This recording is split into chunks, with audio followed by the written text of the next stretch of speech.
Shabbos. Welcome. A pleasure, Dr. Lockshin. Vakasha.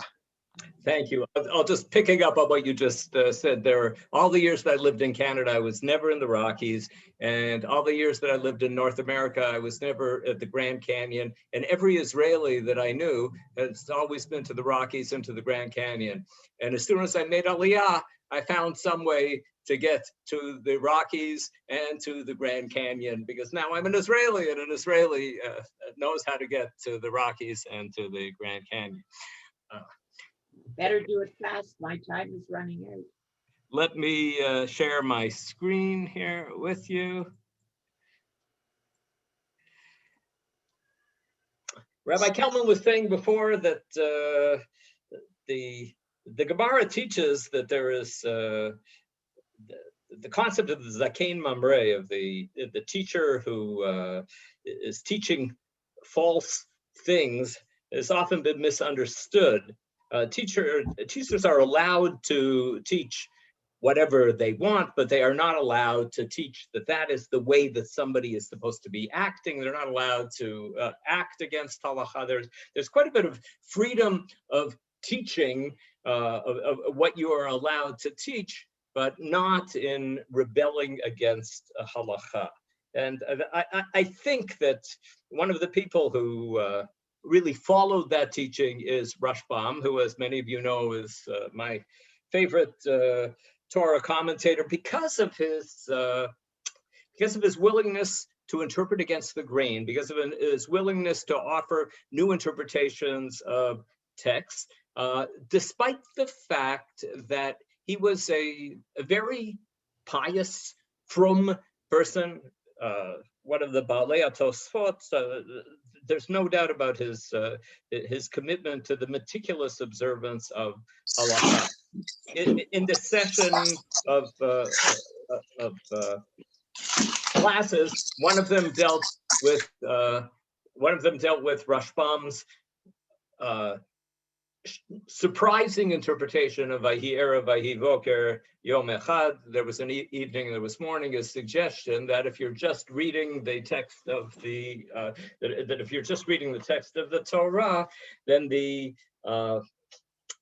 simple meaning of the first chapter of Genesis is that a day began in the morning and ended in the morning. Not suggesting that that is what the halacha is, but suggesting that that is how to understand the text. Rashbam, we're going to begin today's session by looking at Rashbam's other very famous, surprising, or perhaps even shocking comment, and that is his comment in his commentary on Exodus chapter 13. I think it's important to see the verse here in context before we see what Rashbam does with it. V'haya ki yaviacha Hashem el eretz haknani v'achiti v'amori v'achivi v'haivusi asher nishba lavotecha latet lach eretz zavat chalav u'devash v'avadta et ha'avodah hazot b'chodesh hazeh. So when the Lord has brought you into the land of the Canaanites, etc., you shall observe in this month, Nisan, in the spring, the following practice. What is the practice? Shivat yamim tochal matzot, uvayom hashvi'i chag l'Hashem. 7 days you shall eat matzah, unleavened bread. On the seventh day there's a festival for the Lord. Shivat yamim tochal matzot, uvayom hashvi'i chag l'Hashem. Matzot yeyachel et shivat hayamim, v'lo yireh lecha chametz, v'lo yireh lecha seor, b'chol gvulecha. Throughout the 7 days unleavened bread shall be eaten, no leavened bread shall be found with you. No leaven shall be found in all your territory. You shall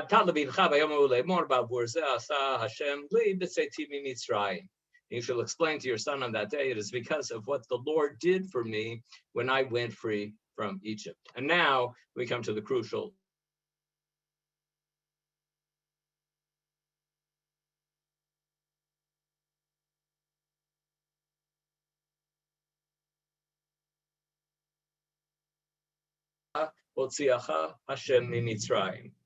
You have here the JPS translation of the verse. And this shall serve you.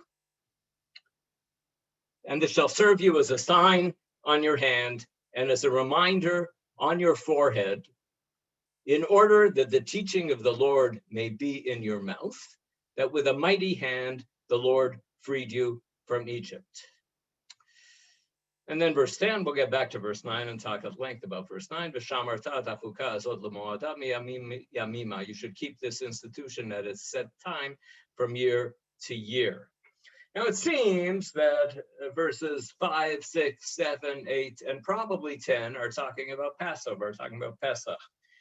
And it seems like verse 9 is talking about something else. And I'm sure that everybody here knows that the traditional understanding of verse 9 is that it is talking about tefillin, the sign on your hand, and the reminder on your forehead, the ot al yadcha, the zikaron bein einecha, is referring to tefillin, which religious Jewish men put on their arms and on their head above the spot that is between their eyes.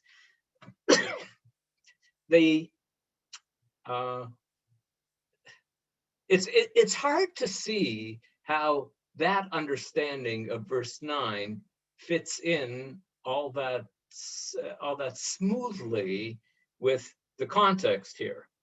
And Rashbam offers a totally different understanding of verse 9. He says, Lo'ot al yadcha, lefi omek pshuto, yeh lecha lezikaron tamid ke'ilu katuv al yadcha, ke'ein sineni chachotam al libecha. A sign on your hand according to the profound, plain meaning of Scripture, the deep pshat, the profound pshat. It will always be a reminder for you as if it were written on your hand, like the verse, let me be a seal on your heart.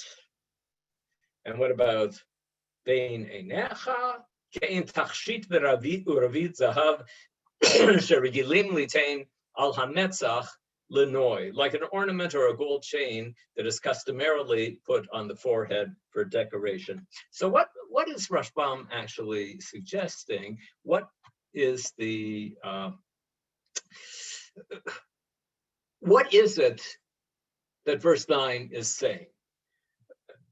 It seems that Rashbam is saying that verse 9 means all these things that you do in order that this change of diet that you do, you're observing a Pesach and eating something totally different on Pesach, this will impress on you as if the fact were written on your arm and written on your head. It will impress upon you that ki biyad chazaka hotziacha Hashem miMitzrayim. That's what it will be. That's what will be impressed on you if you behave this way. And to make it totally clear, he's saying that this verse has nothing to do on the pshat level with tefillin. What it is, what the verse is saying, that if you observe all these commandments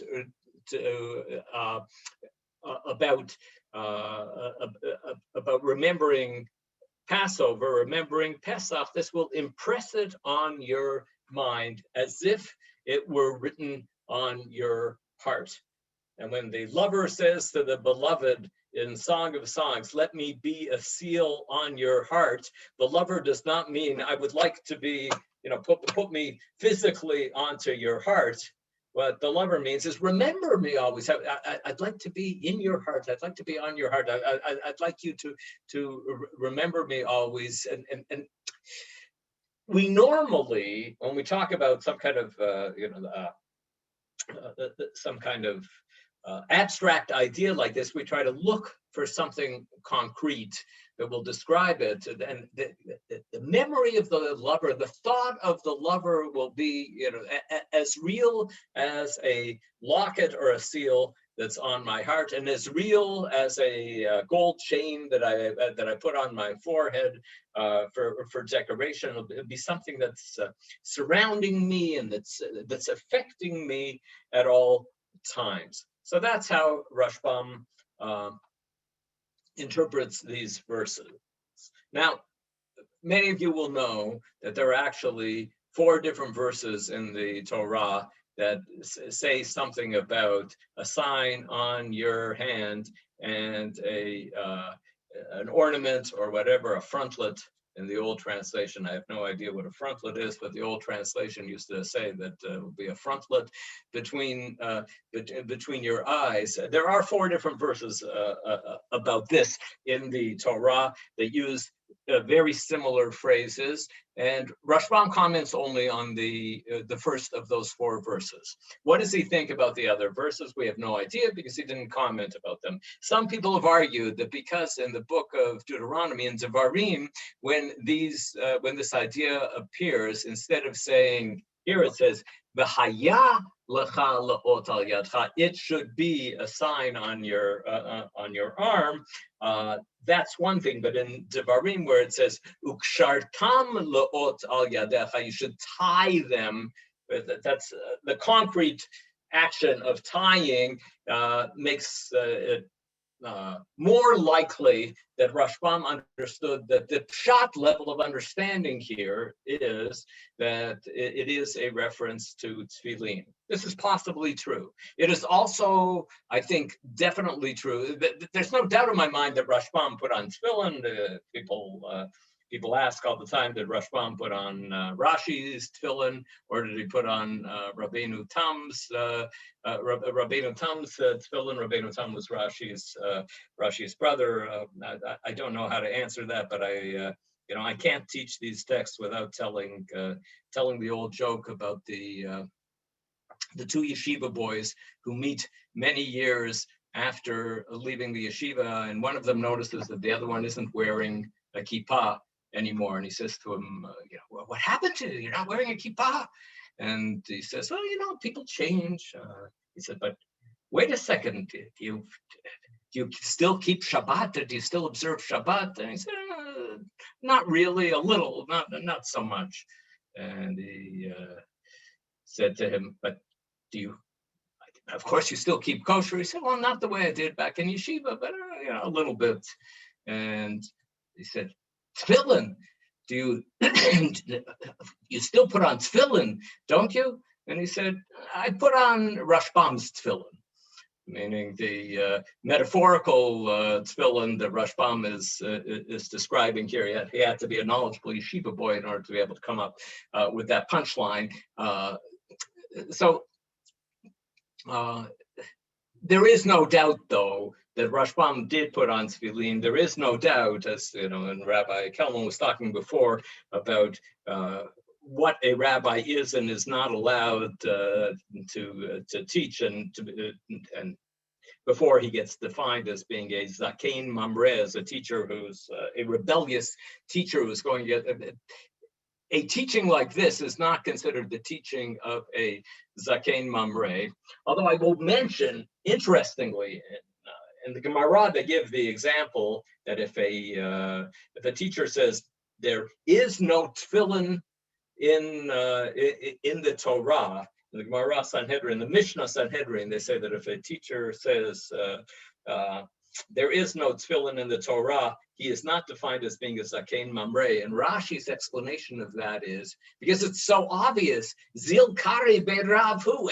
Everybody knows that there's tefillin in the Torah. So if a teacher gets up there and says there's no tefillin in the Torah, then they've said nothing. It'd be like saying the Torah doesn't say anything about pig, but it's obvious on the Pshat level that the Torah does say they're not allowed to eat pig. So that the example that the Gemara gave, according to Rashi's understanding of the Gemara and Sanhedrin, of something that is just so obvious, is the fact that tefillin are described in the Torah. And then along comes Rashi's grandson and says, what the real Pshat interpretation of this phrase is? The real Pshat interpretation of this phrase is the metaphorical understanding. And I used to always insist to my university students, I would not allow a university student to use the word literal when defining Pshat.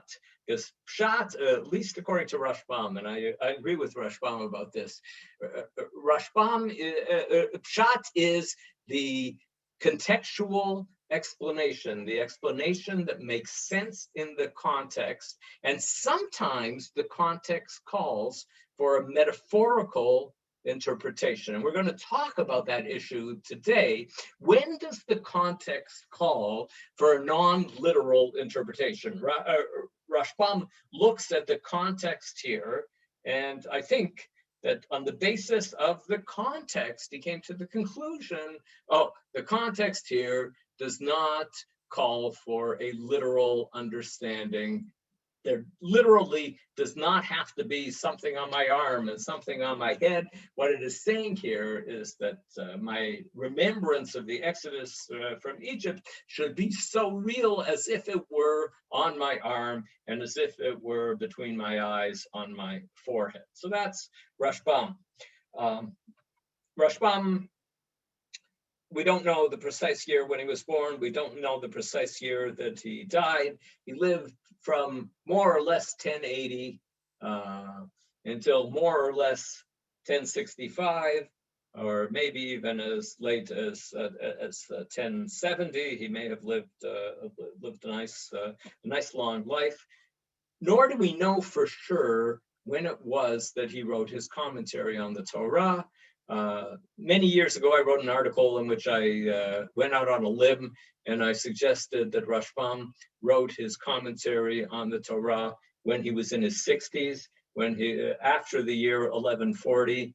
After I expressed this opinion, two other scholars here in Israel, Yonatan Yakovs and Itamar Kislev, wrote articles in which they agreed with me.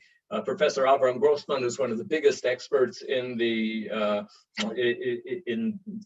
history of the medieval Jewish texts and rabbis. He actually disagrees with me, as in writing, that he thinks that it was a little earlier. But anyways, I'm still comfortable thinking that Rashbam wrote this commentary on the Torah in the early 1140s. Why am I going into this question? Because on the next two slides here, we are going to see what Ibn Ezra wrote about this same verse in two different commentaries of his. Abraham Ibn Ezra, who was a younger contemporary of Rashbam, somewhere 10 or 15 years younger than Rashbam. We saw him in an earlier session here attacking Rashbam about Vayi'er, Vayiboker, about there was evening and there was morning.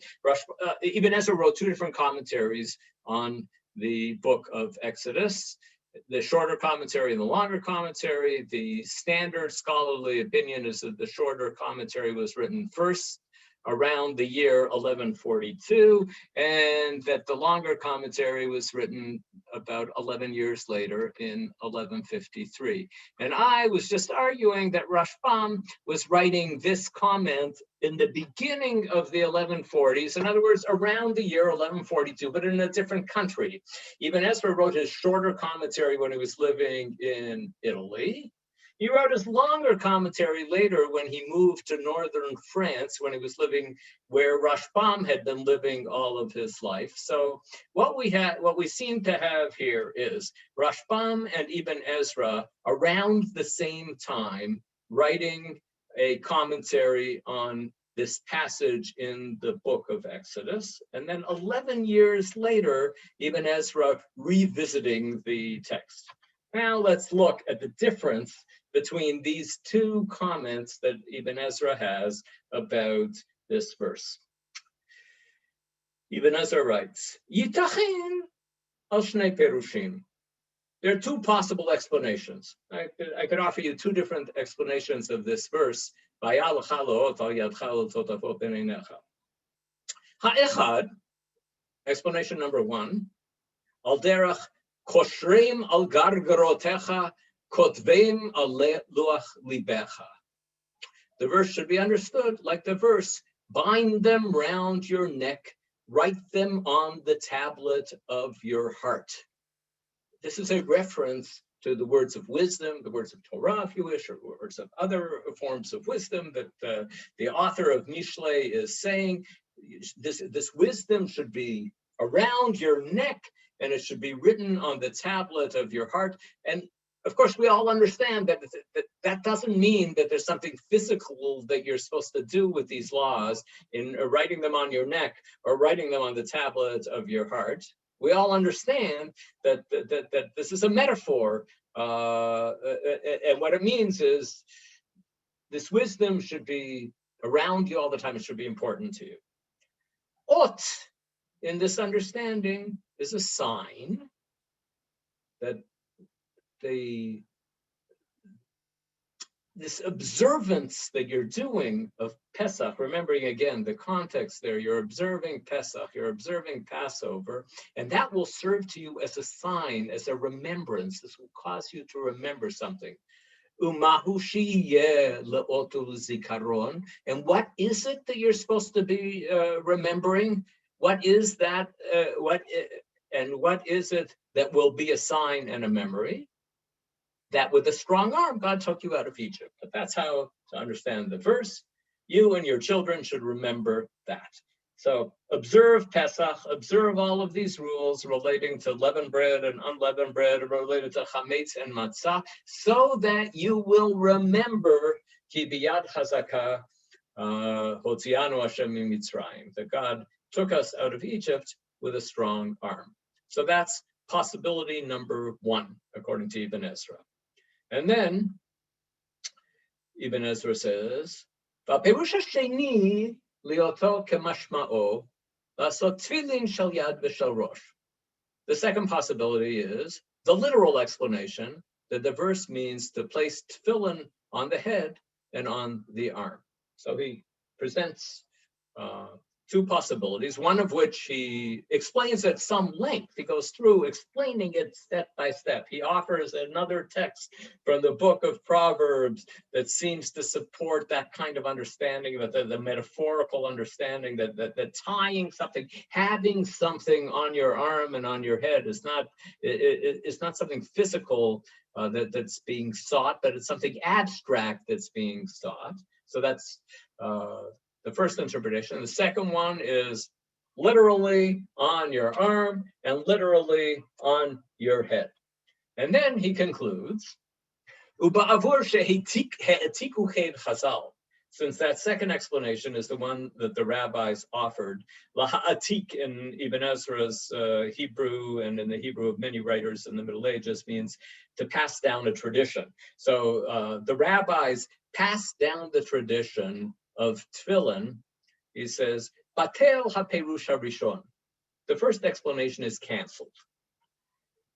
Why? Ki ein alav edim ne'emanim kamo sheyesh laperush hasheni. It does not have as trustworthy witnesses testifying on its behalf as the second explanation has. So Chazal are to be trusted. Ibn Ezra often makes this point of trusting the traditions that were handed down by Chazal. Now, of course, Rashbam also trusted the traditions that were handed down by the rabbis. He didn't feel that meant that he had to say that that's the Pshat interpretation of the biblical verse. But Ibn Ezra says, when we've got two interpretations like this, we have these two possibilities, then I'm going to opt for the one that the rabbis mentioned. Why is he bothering? If he feels that the first interpretation is canceled, why is he writing an interpretation that he feels is canceled? I don't know why he does this. Is it possible that he's hinting that he thinks that there is something to this interpretation? Some people have suggested that Ibn Ezra was kind of sneaky like that he said, I trust Chazal, I follow them, and I cancel out that first interpretation that I wrote, but he wrote that interpretation at some length. Is he trying to hint that he really does like that interpretation? I'm not convinced. It's hard to get inside of his mind and decide what is the reason why he wrote that interpretation. Anyways, that's what he wrote in 1142, which I am arguing is right around the same time that Rashbam is writing his commentary on Shmot. that in the early 1140s, Rashbam, living in northern France, was writing this commentary on Shemot, and around 1142, Ibn Ezra, living in Italy, was writing this commentary. 11 years later, Ibn Ezra moves to northern France, before 11 years later, but by 11 years later, by 1153, when he's writing his longer commentary, he is living in northern France, and he is, as far as we can tell,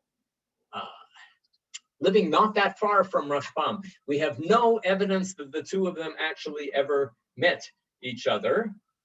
There is one scholar who has argued that they must have met each other, but there really is no evidence. We do know that Ibn Ezra corresponded with Rashbam's younger brother, Rabbeinu Tam, but we have no evidence of direct contact between Ibn Ezra and Rashbam. But when we look at this commentary that was written in 1153, you got to wonder about what happened between 1142 and 1153. So here is what Ibn Ezra writes in 1143. Yesh chokim al avotenu hakadoshim. There are those who dispute with our holy forefathers. Sha'amar ki la'otu l'zikaron al derech ki lidyat chen hem l'roshcha va'anakim l'gargarotecha. And they say that the sign here is to be understood like the verse in Proverbs. They are a garland for your head and pendants for your neck. The words of wisdom, words of Torah or of wisdom, however you want to understand that passage in Mishlei and Proverbs, those words are like a garland on your heart and pendants for your neck. But this doesn't mean to put a garland on your head and put pendants around your neck. It's a metaphor. But people who say, to understand the verse here, in the same way as understanding understanding that verse in Proverbs, people who do that are disputing with our holy forefathers. That's Chokim al avotenu hakadoshim. Just remember, in 1142, he wrote a Yitachen al Shnei Perushim. There are two possibilities. The tone, even if the content hasn't really changed that much. In the end, he comes down on the tefillin side in both of these comments, but the tone has really changed. In 1142, he says, there are two real possibilities about how to understand this verse. And then 1153, he says, there are some people who don't accept the authority of the holy ancient rabbis and say this. And now he explains why he is so upset. This is not proper methodology.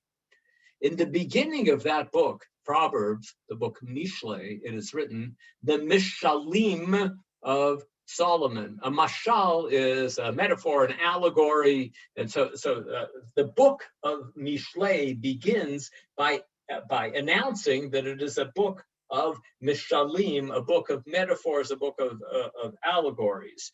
But nothing that is written in the Torah should be seen as a mashal, God forbid. Ein katuv b'Torah shehu derech mashal chalila. Rak hu kemashma'o. It is always to be understood literally. I told you before that I don't like translating the word pshat as literal, but the word mashma, mashma'o, that's a good word for literal. He's saying that the words of the Torah should be understood literally, as opposed to the words of Mishlei, which can be interpreted as mishalim, as metaphors, as allegories. Al kain, lo notzienu midei pshuto.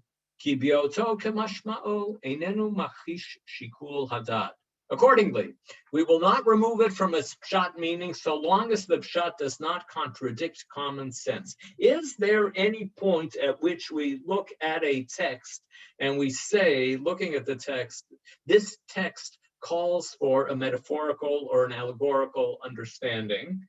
Ibn Ezra says, yes, there is a place where you do that, and that is where the literal translation contradicts common sense. And he's about to give you an example. For example, in the verse, Umaltem et orlat levavchem, you shall circumcise the foreskin of your heart.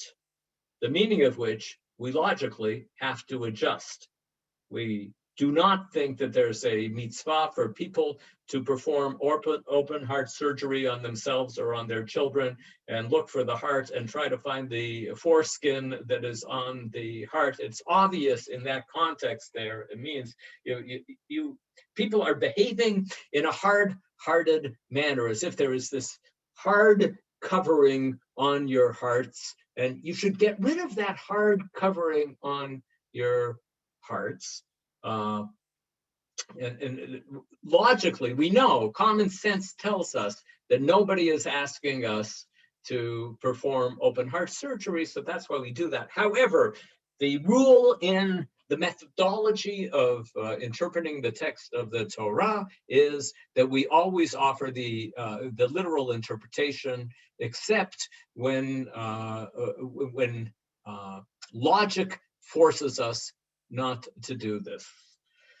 What has happened between 1142 and 1153? Look, a lot of things could have happened between 1142 and 1153, but one thing that we know for sure that happened is that Ibn Ezra left Italy and came to northern France, and he was living in the place where Rashbam was thriving and teaching and writing, and whether he knew or not that Rashbam had offered this interpretation, he's presumably hearing people on the streets of northern France, in the shuls of northern France, offering this interpretation, which he wrote about in a calm kind of manner in 1142. And then he shows up in northern France in 1153, and I'm guessing that now he's hearing people taking that interpretation seriously, and he now comes up with this methodological argument about why one should not be accepting an interpretation like that of the biblical text. Ibn Ezra talks about metaphor and allegory frequently in his works. In fact, he wrote a very long little excursus on the topic of allegorical kind of interpretation in his introduction to his Torah commentary. This is actually the introduction to his first version of the Torah commentary. He wrote this in Italy, so he's always felt this way. We'll see how he feels about allegory and allegorical interpretations of the biblical text. And I assume that many of you will be able to figure out right away, even before I say what I'm going to say here, why it is that Ibn Ezra is so perturbed about allegory and metaphor. The structure of Ibn Ezra's introduction to his Torah commentary says there are 5 kinds of Torah commentaries, and here's type number 1, and this is what's wrong with that. Type number 2, what's wrong with that? Type number 3, what's wrong with that? 4, what's wrong with that? Type number 5, mine, that's the right kind of Torah commentary. So type number 3, he uses a kind of metaphor in his writing about this subject. The metaphor is that there's truth is in the middle of a circle. And there are some people who are, somewhere inside of that circle as they're trying to find the truth of the biblical text.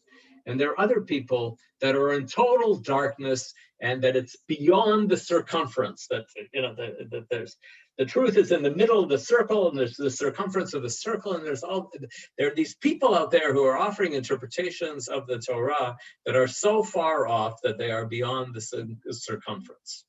These are the people who invent secret allegorical meanings for all texts. You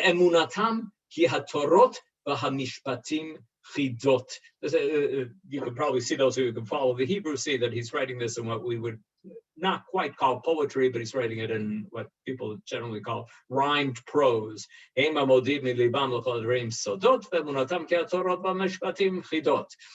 invent secret allegorical meanings for all the texts, and who believe that all the laws of the Torah are riddles. I'm not going to refute them at length. They're fools. Why should I get involved with them? Who is he talking about? The simplest understanding is that he is upset here about Christian allegorical interpretation of the Bible. And that was very common, that Christians would look at the laws in the Torah and would say that these laws contain truth within them, but they were not meant to be taken on a literal level, and they should be understood allegorically or metaphorically. There's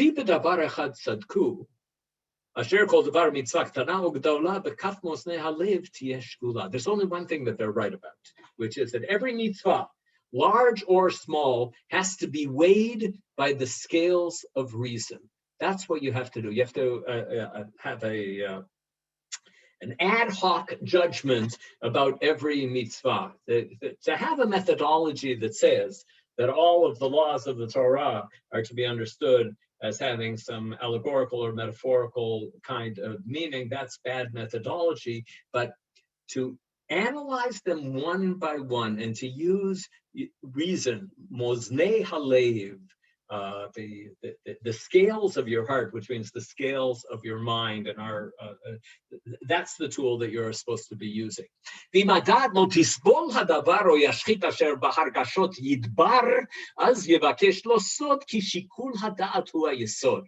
reason rejects some point, if he finds something in the Torah that just doesn't make sense, and he's going to give, in the continuation, he's going to give his favorite example of circumcising the foreskin of the heart. That's something that we all understand is not logical to interpret that literally, or if it contradicts sensory data, that it becomes clear through the senses, then we look for an allegorical meaning, and then this beautiful medieval philosopher who really believes in reason, he says, "For reason is the basis of everything. The Torah was not given to those who lack reason, for the intermediary between people and God is the brain. Hamalach," I love this line here, "Hamalach bein Adam uvein Elohav hu sichlo." The thing that allows me to have a relationship with God is the very full. You could tell that we were dealing here with a philosopher, not with a mystic, and not with some person who's looking for spiritual experiences. We're dealing with a philosopher who feels that which helps us connect with God is our seichel. That's what we hear God speaking to us through our seichel. We communicate with God through our seichel. So that we're allowed to use the tool of our seichel when we're analyzing the Torah. But anything that reason does not contradict, we will interpret in its plain meaning.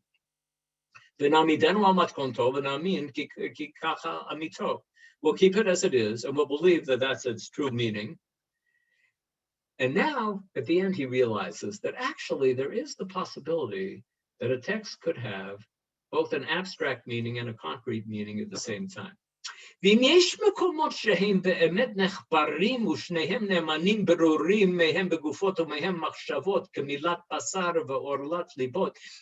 it's true, even though there are areas in which both the physical and the conceptual are true, like the idea of circumcision of the flesh and of the heart's foreskin. So when one speaks about circumcision, one can be speaking about the physical circumcision of the foreskin, of the male organ, or one can be speaking about circumcision in an abstract manner, and that's fine.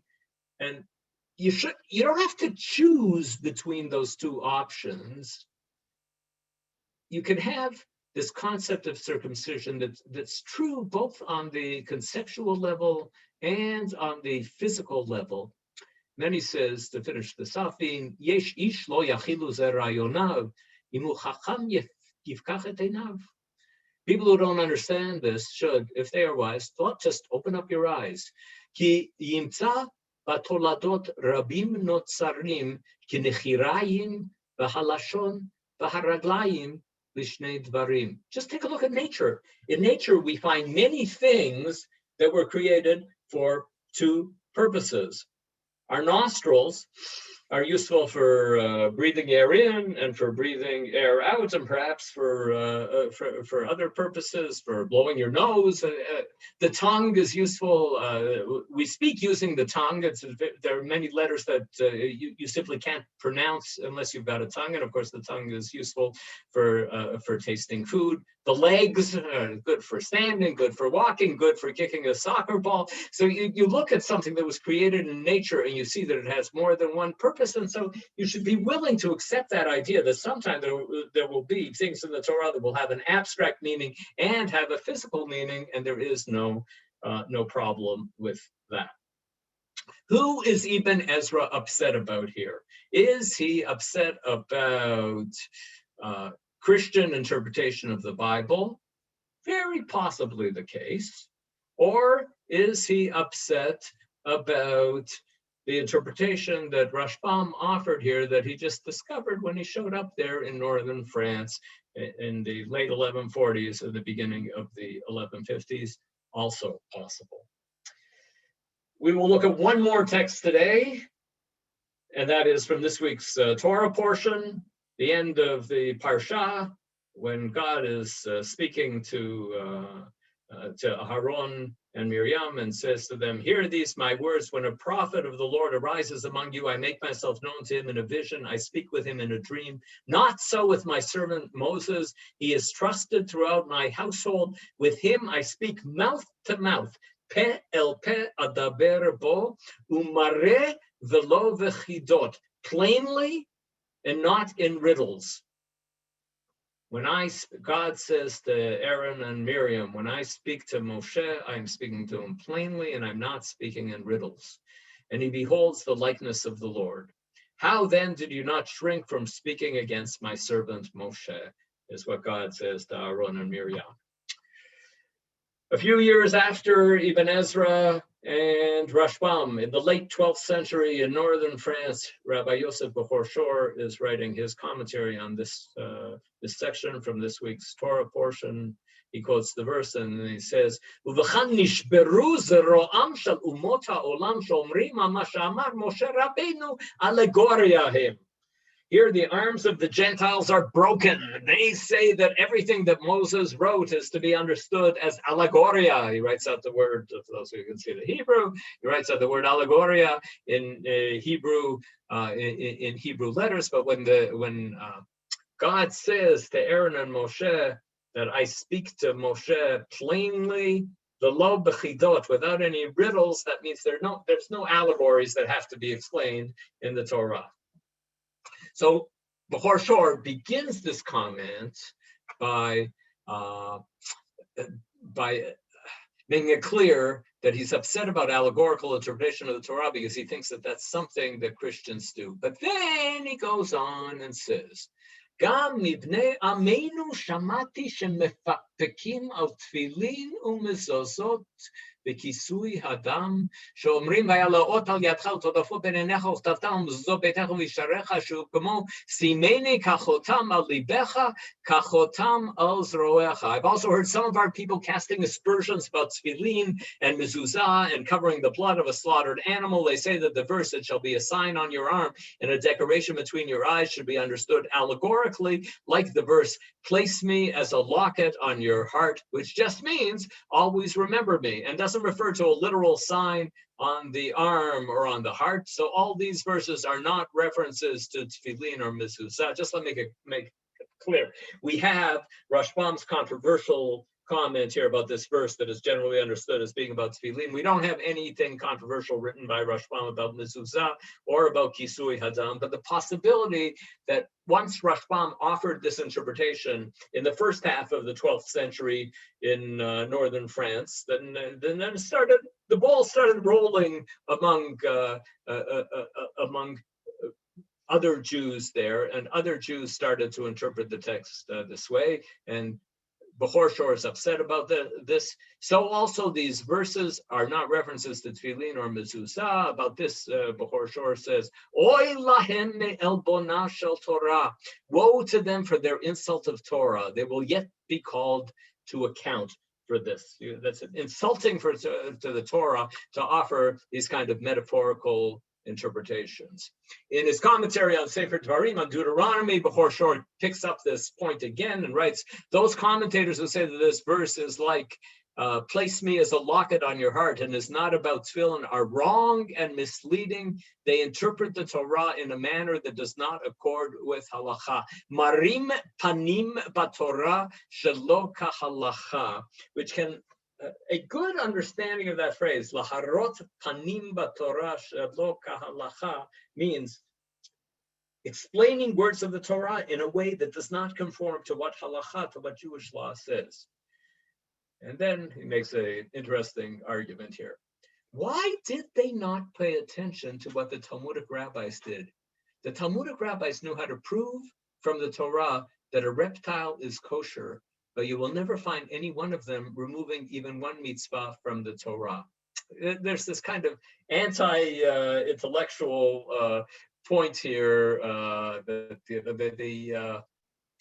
The Talmudic rabbis were very smart, and you often find statements about rabbis who were smart enough that they could come up with theoretical arguments about why a reptile is actually kosher when actually it is not kosher. They could build the argument. So they knew about these. They knew how to do this. But when they argued, they only argued about details of the law. You will never find them, the classical rabbis, uprooting an entire mitzvah. So you know that they exercised restraint. They knew how to do this exercise of finding new interpretations of biblical texts, but they refrained from doing it. But these contemporary Bible commentators remove mitzvot through their Pshat interpretations. May God forgive them. Share lahu maraihu.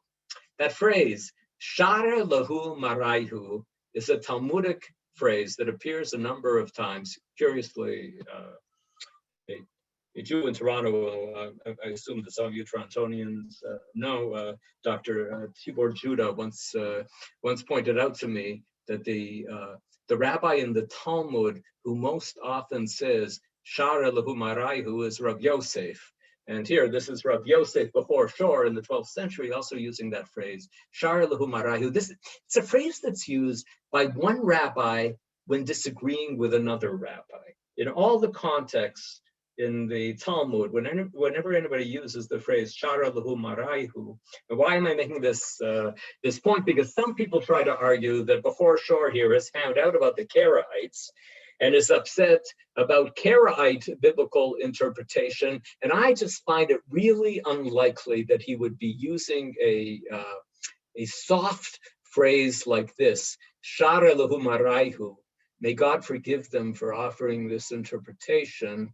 And I'll just show you, just to finish off the class, I'll show you that same phrase, may God forgive them, is used about Rashbam in another context by his brother, by Rabbeinu Tam, in his introduction to his halachic work called Sefer Yashar. Rabbeinu Tam teaches us something about how Rashi amended texts, Talmudic texts, and how Rashbam amended Talmudic texts. I'll read this in English just at the same time. When Rabbi Shlomo, Rashi, amended the text of the Talmud, he proposed the emendation in his commentary, but he didn't change the Talmudic text. If Rashi had a copy of the Talmudic text and he thought that there was an error there, he wrote a marginal comment on the side suggesting a correction of the text. His followers, he said, Nebuch, those followers didn't follow his methodology. They did change the Talmudic text to conform to Rashi's suggestions, something that he never wanted done.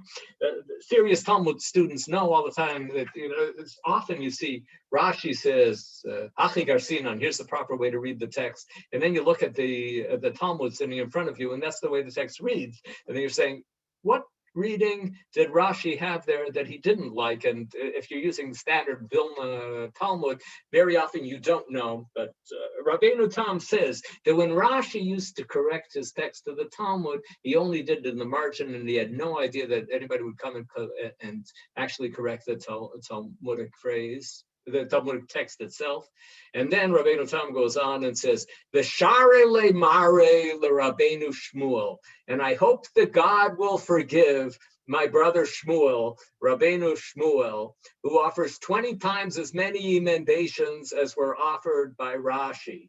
And not only that, when Rashbam offers an emendation of the Talmud, he erases the manuscript reading and he substitutes his own conjectural emendation. And I know he does this because of his great intelligence and because of his deep pilpul. I have a lot of respect for my older brother Rashbam, but he's doing the wrong thing here.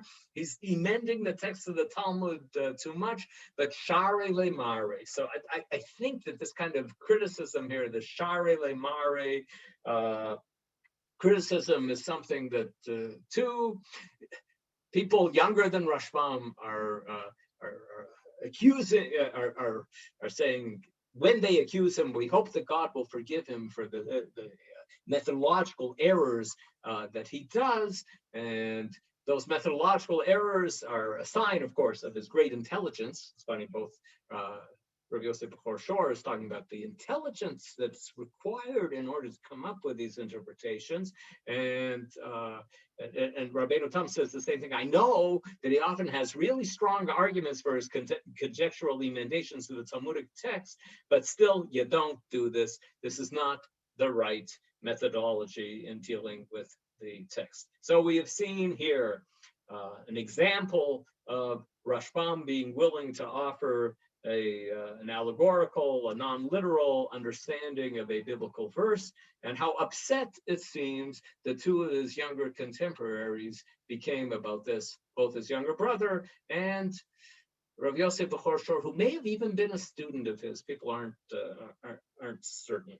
And so this is our first session about allegory and metaphor in interpretation of biblical texts, and we will continue with this topic next week. And now I'll stop sharing the screen and we can take a look at the chat. Next Tim trip to Western Canada, good idea. Okay. Would you call Rashbam an iconoclast? BS. Yes, I would.